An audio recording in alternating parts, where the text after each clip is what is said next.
رہی ہے۔ جب ہم خود کو آئینے میں دیکھتے ہیں تو ہمیں ایک اجنبی نظر آتا ہے۔ ہماری زندگی کا ہر پل ہمارے ماضی اور مستقبل سے کوئی تعلق نہیں رکھتا۔ ہم نہ تو ماضی سے کچھ سیکھ سکتے ہیں اور نہ ہی مستقبل کے لیے منصوبے باندھ سکتے ہیں۔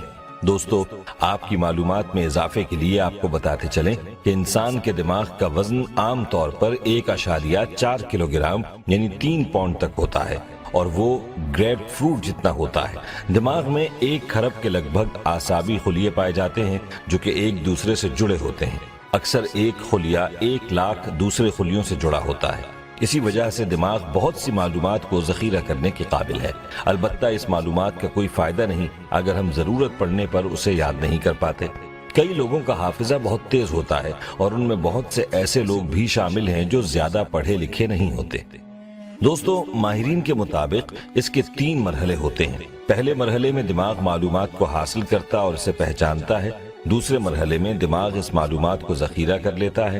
تیسرے مرحلے میں دماغ معلومات کو ضرورت کے مطابق استعمال میں لاتا ہے۔ ہم معلومات کو صرف اس صورت میں یاد کر سکتے ہیں جب اسے ان 3 مراحل سے گزارا جائے۔ دوستو، یاد رہے کہ انسان کی ساری زندگی کا دار و مدار انسانی دماغ پر ہی ہوتا ہے۔ اسی لیے دماغ کو انسانی جسم کا کنٹرول روم بھی کہا جاتا ہے، کیونکہ دماغ ٹھیک ہوگا تو ہی انسان زندگی کو بخوبی اور احسن طریقے پر گزار سکتا ہے، اور اگر دماغ ہی ٹھیک نہ ہو تو انسان کی زندگی بے معنی ہو جاتی ہے۔ اس کو نہ تو اچھائی کی پہچان ہوتی ہے اور نہ ہی برائی کی۔ آئیے اب آپ کو بتاتے ہیں کہ حافظہ یعنی دماغ کو تیز کرنے کے لیے حضرت علی رضی اللہ تعالی عنہ نے کیا عمل بتلایا ہے۔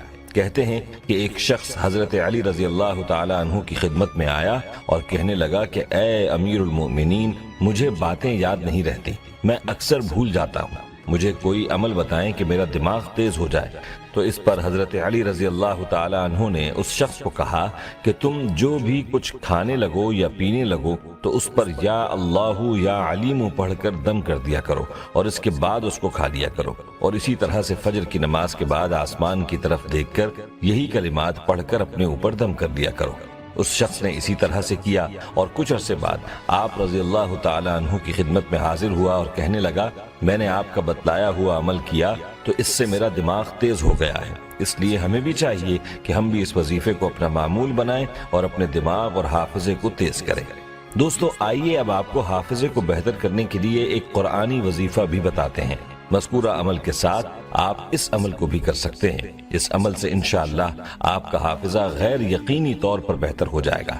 آپ کے بچے جنہیں سبق یاد نہ ہوتا تھا انہیں سبق یاد ہونا شروع ہو جائے گا۔ آپ کو باتیں نہیں بھولیں گی۔ آپ کے بچوں کی کارکردگی انشاءاللہ بہتر ہوگی۔